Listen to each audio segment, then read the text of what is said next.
Naisalpak na natin yung kaha sa harap kaya unti-unti na siyang nabubuo. Masyado na tayong tumatagal kaya tapusin na natin to para di sayang yung pag-aantay nyo. So yun, tapos na yung kaha natin. Ayan na, kinarga na sa sasakyan. Kaya ikakabit na natin sa big bike. Kaya mabubuo na natin yung big bike natin. So andito tayo ngayon sa painting shop. So siya yung tumira nung kaha natin tsaka nung chassis natin. So meron sila iba-ibang kulay dito sa painting Hydro Dip. So andito tayo ngayon sa Pasig, sa Bagong Ilog. So ito, kung makikita nyo yung way na to is papunta tong C5. Then ito yung papuntang Pasig. So kung manggagaling ka dito sa kabila sa C5, so right side dito na yung painting shop dito sa loob. So ayan, papuntang Pasig yan.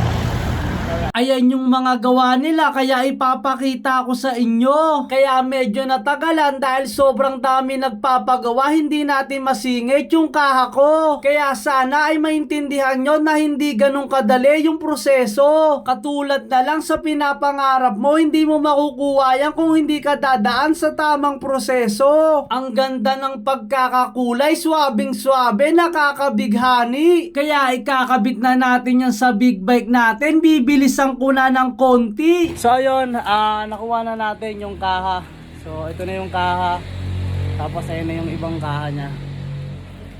Ayan, so medyo natagalan lang ng konti. Tapos itong big bike ipaanda rin na natin. Kailangan makabit na natin yung makina at saka yung mga kaha. Kaya ikinabit ko na unti-unti, lalo na yung tapalodo. Sa pagkabit pa lang neto, munti kang pang bumagsak yung big bike. Buti na lang nakahingi ako ng saklolo. Tsaka ako sinunod yung head, yan yung sinasabi ko sa inyo na kailangan ikabit yung gauge kasama nung kaha. Kaya hindi ko pa siya makabit-kabit dahil wala pa nga yung kaha. Buti na lang ay dumating na kaya dire-diretso na yung trabaho natin. Mapapaandar ko na to sa kalsada at mabubomba pa natin. Unti-unti nang nagkakaroon ng itsura, ikakabit na natin itong radiator. Tapos may ilalagay tayo dyan na napakaangas. So abangan nyo kung ano ilalagay natin dyan na coolant. Alright. Kaya kinabit ko na agad yung radiator para maikabit na natin yung makina niya. Para maisaling ko na yung sinasabi ko sa inyo, nakapupulutan ng aral pa. Nakabit na natin yung ibang kaha, pati yung radiator. Hanap na lang tayo ng katulong para maikabit na natin yung makina kasi medyo mabigat talaga, hindi kaya mag-isa. Naisalpak na namin itong makina, so hindi na lang namin naipakita kung paano namin nailagay kasi nga medyo matrabaho, kaya medyo mabigat kasi, kaya hindi na namin agad na video. Pero okay na yan, naisalpak na, kaya pwede na yan. Haanda rin na natin, tapos kabit na natin yung mga dapat ikabit. Siyempre, ito yung isasalin natin na kulat na sinasabi ko sa inyo, nakapupulutan pa ng aral. Kaya Exilab ang pangalan nito dahil mahusay ito at sinamahan ng puso sa pag-aaral. Kaya napagtagumpayan nila yung paggawa nito dahil ang husay nila ay sinamahan ng puso. Hindi katulad mo, ang husay mo nga pero sinisiraan mo naman yung ibang tao para makuha mo lang yung gusto mo.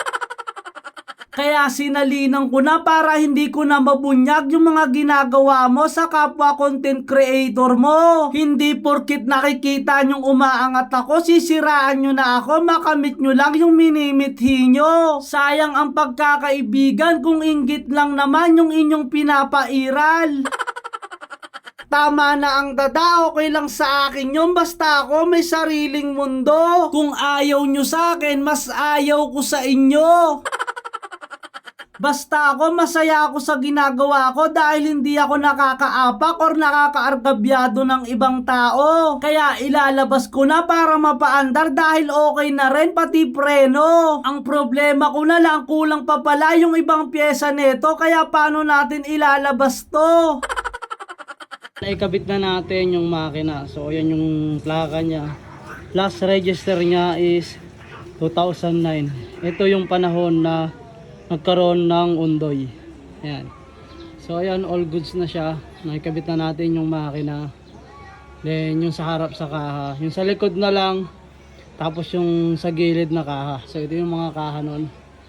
Hindi pa natin ay kakabit kasi napagod na ako. Nilabas ko na to. Kakabit na natin mamaya yung tambutso niyan. So yan na lang muna yung itsura, tapos andun yung ibang kaha. Ayan yung ibang kaha. Hindi ko pa na ikakabit kasi nga medyo pagod ako. Ang dami pa nating ikakabit. Ayan. So siguro hanggang dito na lang muna to. Kasi may pupuntahan ako, magla-live ako ngayong araw. So mamaya kita-kits tayo. TikTok Shop Imprint Custom. Apakaangas. Kaya hanggang dito na lang muna ulit yung ating video. Pasensya na kung nabitin kayo. Abang-abang na lang ulit. Kaya salamat sa panunood. Ingat!